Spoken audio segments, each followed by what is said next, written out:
Hi friends, welcome to my YouTube channel H Media.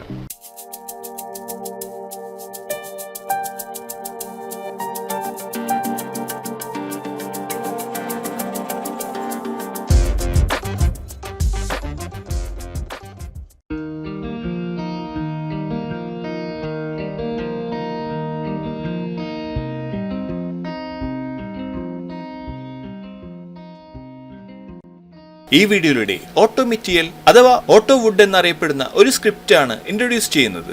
Material creation speed up ചെയ്യുന്നതിന് വേണ്ടിയുള്ള ഒരു സ്ക്രിപ്റ്റാണിത്. വീറെ, corona, സ്കാൻലൈൻ തുടങ്ങിയ render എഞ്ചിനുകളിലേക്ക് ഈ സ്ക്രിപ്റ്റ് യൂസ് ചെയ്യാവുന്നതാണ്. വളരെ ഈസിയായി നമ്മൾ ക്രിയേറ്റ് ചെയ്യുന്ന ഒബ്ജക്റ്റുകളിലേക്ക് 2:1 റേഷ്യോയിലുള്ള ടെക്സ്ചേഴ്സ് യൂസ് ചെയ്ത് ക്വിക്കായി മെറ്റീരിയൽസ് ക്രിയേറ്റ് ചെയ്യാനും ആ ഒബ്ജക്റ്റുകളിലേക്ക് ഇൻസ്റ്റന്റായി UV മാപ്പിംഗ് അപ്ലൈ ചെയ്യാനും ഈ സ്ക്രിപ്റ്റിലൂടെ സാധിക്കുന്നതാണ്. ഈ ഒരു സ്ക്രിപ്റ്റ് എങ്ങനെ യൂസ് ചെയ്യാം, എങ്ങനെ ഇൻസ്റ്റാൾ ചെയ്യാമെന്നെല്ലാം ഈ വീഡിയോയിലൂടെ ചെക്ക് ചെയ്യാം. ഇവിടെ കാണുന്ന ഈ ഒരു കബോർഡിലേക്കാണ് ഓട്ടോ മെറ്റീരിയൽ യൂസ് ചെയ്തുകൊണ്ട് മെറ്റീരിയൽ ക്രിയേറ്റ് ചെയ്യാൻ പോകുന്നത്. മെറ്റീരിയൽ ക്രിയേറ്റ് ചെയ്യുന്നതിനായി മെയിൻ ടൂൾ ബാറിൽ നിന്നും ഓട്ടോ മെറ്റീരിയലിന്റെ ഐക്കണിൽ ക്ലിക്ക് ചെയ്ത് ഓപ്പൺ ചെയ്യാം. വളരെ യൂസർ ഫ്രണ്ട്ലി ആയ ഒരു ഇന്റർഫേസ് ആണ് നമ്മൾ ഇതിൽ കാണുന്നത്. ആദ്യമായി സെലക്ട് കളക്ഷൻ എന്ന ഈ ഒരു വിൻഡോ ഇവിടെ കാണാവുന്നതാണ്. നമ്മൾ ഇവിടെ ക്ലിക്ക് ചെയ്ത് കഴിഞ്ഞാൽ സ്റ്റോൺ, വുഡ് എന്നിങ്ങനെയുള്ള മെറ്റീരിയൽസിന്റെ 2 സെക്ഷനുകളാണ് നമ്മൾ ഇവിടെ കാണുന്നത്. സ്റ്റോൺ സെലക്ട് ചെയ്തപ്പോൾ ഒരു മാർബിൾ ടെക്സ്ചർ നമുക്കിവിടെ കാണാവുന്നതാണ്. കൂടാതെ താഴെ സെലക്ട് ടെക്സ്ചർ കോഡ് എന്ന ഈ ഒരു ഓപ്ഷനിൽ 5 ടൈപ്പ് സ്റ്റോണുകൾ ഇതിൽ അവൈലബിൾ ആണെന്നും ഇവിടെ കാണാവുന്നതാണ്. നമുക്കിവിടെ ഓരോ സ്റ്റോണുകളും ക്ലിക്ക് ചെയ്ത് സെലക്ട് ചെയ്യുമ്പോൾ അതിനനുസരിച്ച് ആ ടെക്സ്ചർ യൂസ് ചെയ്തുകൊണ്ട് ക്രിയേറ്റ് ചെയ്ത ഒരു മെറ്റീരിയലിന്റെ പ്രിവ്യൂവും നമുക്കിവിടെ കാണാവുന്നതാണ്. നമ്മൾ ഈ ഒരു കബോർഡിൽ ഒരു വുഡ് മെറ്റീരിയൽ ആണ് അസൈൻ ചെയ്യാൻ പോകുന്നത്. അതുകൊണ്ട് തന്നെ സെലക്ട് കളക്ഷൻ എന്ന ഈ ഒരു ഓപ്ഷനിൽ വുഡ് എന്ന സെക്ഷനാണ് ഞാൻ ഇവിടെ സെലക്ട് ചെയ്യുന്നത്. താഴെ സെലക്ട് ടെക്സ്ചർ കോഡിൽ ഇതിൽ നിന്നും അവൈലബിൾ ആയ ടെക്സ്ചേഴ്സ് സെലക്ട് ചെയ്തുകൊണ്ട് ചെക്ക് ചെയ്യാവുന്നതാണ്. അടുത്തതായി ടെക്സ്ചർ ഡാറ്റാബേസ് എന്ന ഈ ഒരു ഐക്കൺ ഇവിടെ കാണാവുന്നതാണ്. ഇവിടെ ക്ലിക്ക് ചെയ്യുകയാണെങ്കിൽ ഈ ടെക്സ്ചേഴ്സിന്റെ ഡാറ്റാബേസ് അടങ്ങിയ ഫോൾഡർ പാത്ത് നമുക്ക് ചേഞ്ച് ചെയ്യാവുന്നതാണ്. അടുത്തതായി ഓട്ടോ മെറ്റീരിയൽസിന്റെ ഫ്രീ ടെക്സ്ചർ കളക്ഷൻ ആക്സസ് ചെയ്യുന്നതിന് വേണ്ടിയുള്ള ഐക്കണാണ്. ഇവിടെ ക്ലിക്ക് ചെയ്യുകയാണെങ്കിൽ ഈ സ്ക്രിപ്റ്റിൽ യൂസ് ചെയ്യുന്നതിനായി 2:1 റേഷ്യോയിലുള്ള വുഡ് ടെക്സ്ചേഴ്സ്, സ്റ്റോൺ തുടങ്ങിയ ടെക്സ്ചേഴ്സ് നമുക്ക് ആക്സസ് ചെയ്യാവുന്നതാണ്. അടുത്തതായി കറന്റ് കളക്ഷൻ എന്ന ഈ ഒരു ബട്ടനാണ്. ഇവിടെ ക്ലിക്ക് ചെയ്തുകൊണ്ട് ഈ ഒരു കളക്ഷനിലേക്ക് നമുക്ക് ആവശ്യമുള്ള ടെക്സ്ചേഴ്സിനെ ആഡ് ചെയ്യാൻ സാധിക്കുന്നതാണ്.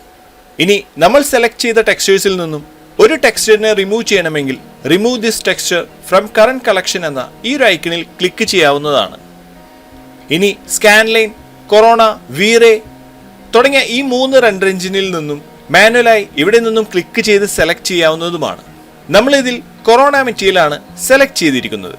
ഇനി നമ്മൾ ക്രിയേറ്റ് ചെയ്യുന്ന ഈ ഒരു മെറ്റീരിയൽ ഏത് ടൈപ്പിലുള്ള മെറ്റീരിയൽ ആണെന്ന് നമുക്ക് ഇവിടെ നിന്നും സെലക്ട് ചെയ്യാവുന്നതാണ്. ഇവിടെ mirror, high gloss, low gloss, matte തുടങ്ങിയ ഓപ്ഷൻസ് ഇതിൽ അവൈലബിൾ ആണ്. നമ്മൾ ഇതിൽ സെലക്ട് ചെയ്യുന്നതിനനുസരിച്ച് ഈ ഒരു മെറ്റീരിയൽ പ്രിവ്യൂവിൽ ഉണ്ടാകുന്ന ചേഞ്ചസ് നമുക്കിവിടെ കാണാവുന്നതാണ്. ഇതിനനുസരിച്ച് ഏത് ടൈപ്പിലുള്ള മെറ്റീരിയൽ ആണ് നമുക്ക് ക്രിയേറ്റ് ചെയ്യേണ്ടതെങ്കിൽ ആ മെറ്റീരിയൽ നമുക്ക് ഇവിടെ നിന്നും ക്ലിക്ക് ചെയ്ത് സെലക്ട് ചെയ്യാവുന്നതാണ്. ലോ ഗ്ലോസ് എന്ന ഈ ഒരു ടൈപ്പാണ് ഞാൻ ഇതിൽ സെലക്ട് ചെയ്തിരിക്കുന്നത്. അടുത്തതായി ഹാർഡ് എഡ്ജ്, റൗണ്ട് എഡ്ജ് എന്നിങ്ങനെ 2 ഓപ്ഷൻസ് നമുക്കിവിടെ കാണാവുന്നതാണ്. നമ്മൾ ക്രിയേറ്റ് ചെയ്യുന്ന മെറ്റീരിയലിൽ ഒബ്ജക്റ്റിന്റെ എഡ്ജ് റൗണ്ടഡ് ആയി മെറ്റീരിയൽ യൂസ് ചെയ്തുകൊണ്ട് ക്രിയേറ്റ് ചെയ്യണമെങ്കിൽ റൗണ്ട് എഡ്ജ് എന്ന ഓപ്ഷൻ സെലക്ട് ചെയ്യാവുന്നതാണ്. ഈ ഒരു മെറ്റീരിയൽ ക്രിയേറ്റ് ചെയ്യുന്നതിനായി ക്രിയേറ്റ് എന്ന ഈ ഒരു ബട്ടണിൽ ക്ലിക്ക് ചെയ്യാവുന്നതാണ്. ഇതോടെ നമ്മൾ സെലക്ട് ചെയ്ത ഓപ്ഷൻ അനുസരിച്ച് മെറ്റീരിയൽ ഇവിടെ ക്രിയേറ്റ് ആയിരിക്കുകയാണ്. ഇനി നമുക്ക് അസൈൻ ചെയ്യേണ്ട ഒബ്ജക്ട് സെലക്ട് ചെയ്ത് അപ്ലൈ മെറ്റീരിയൽ ടു സെലക്ഷൻ എന്ന ഈ ഒരു ബട്ടണിൽ ക്ലിക്ക് ചെയ്യാവുന്നതാണ്. നമ്മൾ ഈ ഒരു ബട്ടണിൽ ക്ലിക്ക് ചെയ്തപ്പോൾ നമ്മൾ സെലക്ട് ചെയ്ത ഒബ്ജക്റ്റിൽ ഇവിടെ മെറ്റീരിയൽ അസൈൻ ആയതായി ഇവിടെ കാണാവുന്നതാണ്. UV മാപ്പ് ഇല്ലാതെ മെറ്റീരിയൽ മാത്രമാണ് ഇതിൽ അസൈൻ ആയിരിക്കുന്നത്. ഇനി നമ്മൾ ക്രിയേറ്റ് ചെയ്ത ഈ ഒരു മോഡലിന്റെ ലെങ്ത് അനുസരിച്ച് UV മാപ്പ് അസൈൻ ചെയ്യുന്നതിനായി താഴെ കാണുന്ന UV ബൈ ഒബ്ജക്റ്റ് എന്ന ഈ ഒരു ബട്ടണിൽ ക്ലിക്ക് ചെയ്യാവുന്നതാണ്. ഇതിലൂടെ വളരെ ക്വിക്കായി നമ്മൾ സെലക്ട് ചെയ്ത ഒബ്ജക്റ്റിൽ UV അസൈൻ ആയതായി ഇവിടെ കാണാവുന്നതാണ്. ഇതുപോലെ നമുക്ക് ആവശ്യമുള്ള രീതിയിൽ UV ബൈ ഒബ്ജക്റ്റ് ആയോ UV ബൈ പോളിഗൺ ആയോ ഒബ്ജക്റ്റിന്റെ UV സെറ്റ് ചെയ്യാവുന്നതാണ്. UV ബൈ പോളിഗൺ എന്ന ഈ ഒരു ഓപ്ഷൻ യൂസ് ചെയ്ത് UV ഇവിടെ സെറ്റ് ചെയ്തിരിക്കുകയാണ്. ഓട്ടോ അൺറാപ്പ് എന്ന ഒരു ഓപ്ഷനും ഇതിൽ അവൈലബിൾ ആണ്. ഇതുപോലെ വളരെ ഈസിയായി ഒബ്ജക്റ്റുകൾ സെലക്ട് ചെയ്ത് മെറ്റീരിയൽസിനെ അസൈൻ ചെയ്യാനും ആ ഒബ്ജക്റ്റുകൾക്കനുസരിച്ച് UV അസൈൻ ചെയ്യാനും സാധിക്കുന്നതാണ്. എഡ്ജസ് കർവായ മോഡലുകളിൽ ടെക്സ്ചറിനെ കറക്റ്റായി പ്ലേസ് ചെയ്യുന്നതിനായി ഓട്ടോ അൺറാപ്പ് എന്ന ഓപ്ഷൻ യൂസ് ചെയ്യാവുന്നതാണ്. ഇതുപോലെ കർവായ ഷേപ്പുകളിൽ ഓട്ടോ അൺറാപ്പ് യൂസ് ചെയ്യുന്ന സമയത്ത് കൺട്രോൾ ഹോൾഡ് ചെയ്തുകൊണ്ട് ഈ ഒരു ഐക്കണിൽ ക്ലിക്ക് ചെയ്യുകയാണെങ്കിൽ വളരെ സ്മൂത്തായി ഇതിൻ്റെ എഡ്ജസ് അൺറാപ്പായി ഇവിടെ ലഭിക്കുന്നതാണ്. ഇതുപോലെ നമുക്ക് ആവശ്യമുള്ള ഒബ്ജക്റ്റുകളിലേക്ക് വുഡ്, സ്റ്റോൺ തുടങ്ങിയ മെറ്റീരിയൽസ് അസൈൻ ചെയ്യാനും ആ ഒബ്ജക്റ്റുകളിലേക്ക് ക്വിക്കായി UV സെറ്റ് ചെയ്യുന്നതിനും ഈ ഒരു സ്ക്രിപ്റ്റിലൂടെ സാധിക്കുന്നതാണ്. ഇതൊരു പെയ്ഡ് സ്ക്രിപ്റ്റ് ആണ്. ഈ സ്ക്രിപ്റ്റിന്റെ ലിങ്ക് വീഡിയോയുടെ ഡിസ്ക്രിപ്ഷൻ ബോക്സിൽ ആഡ് ചെയ്യുന്നതാണ്. അടുത്തതായി ഈ ഒരു സ്ക്രിപ്റ്റ് എങ്ങനെ ഇൻസ്റ്റാൾ ചെയ്യാമെന്ന് ചെക്ക് ചെയ്യാം.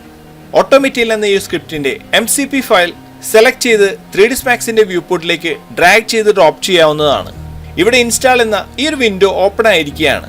ഇൻസ്റ്റാൾ എന്ന ഒരു ബട്ടണിൽ ക്ലിക്ക് ചെയ്തുകൊണ്ട് ഈ ഒരു സ്ക്രിപ്റ്റിന്റെ ഇൻസ്റ്റാളേഷൻ ഇവിടെ കംപ്ലീറ്റ് ചെയ്യാവുന്നതാണ്. ഇവിടെ നമ്മളുടെ സ്ക്രിപ്റ്റിന്റെ ഇൻസ്റ്റാളേഷൻ കംപ്ലീറ്റ് ആയിരിക്കുകയാണ്. ഇനി നമ്മളുടെ മെയിൻ ടൂൾ ബാറിലേക്ക് ഈ ഒരു സ്ക്രിപ്റ്റിന്റെ ഐക്കൺ ക്രിയേറ്റ് ചെയ്യുന്നതിനായി കസ്റ്റമൈസ് യൂസർ ഇന്റർഫേസ് ഓപ്പൺ ചെയ്യാം. ഇനി ടൂൾ ബാർസിൽ D95 ഡിസൈൻ എന്ന ഈ ഒരു കാറ്റഗറി സെലക്ട് ചെയ്യാവുന്നതാണ്. ഇവിടെ ആക്ഷനിൽ ഓട്ടോ മെറ്റീരിയൽ എന്ന ഈ ഒരു ടൂൾ ഇവിടെ കാണാവുന്നതാണ്. ന്യൂ എന്ന ഈ ഒരു ബട്ടണിൽ ക്ലിക്ക് ചെയ്ത് ഒരു പുതിയ ടൂൾ ബാർ ഇവിടെ ക്രിയേറ്റ് ചെയ്യാവുന്നതാണ്. നമ്മൾ ക്രിയേറ്റ് ചെയ്ത ഈ ഒരു ടൂൾ ബാറിലേക്ക് ആക്ഷനിൽ നിന്നും നമ്മുടെ സ്ക്രിപ്റ്റ് ഡ്രാഗ് ചെയ്ത് ഡ്രോപ്പ് ചെയ്യുകയും തുടർന്ന് ഈ ഒരു ടൂൾ ബാറിനെ നമ്മുടെ മെയിൻ ടൂൾ ബാറിലേക്ക് പ്ലേസ് ചെയ്യാവുന്നതുമാണ്. ഇനി നമ്മുടെ വർക്കുകളിൽ ഒബ്ജക്റ്റുകളിലേക്ക് വുഡ്, സ്റ്റോൺ തുടങ്ങിയ മെറ്റീരിയൽസ് ക്രിയേറ്റ് ചെയ്യുന്നതിനും ആ ഒബ്ജക്റ്റുകളിലേക്ക് UV അസൈൻ ചെയ്യുന്നതിനുമായി ഈ ഒരു ടൂൾ യൂസ് ചെയ്യാവുന്നതാണ്. ഇത്രയുമാണ് ഈ ഒരു വീഡിയോയിലൂടെ ഷെയർ ചെയ്യുന്നത്.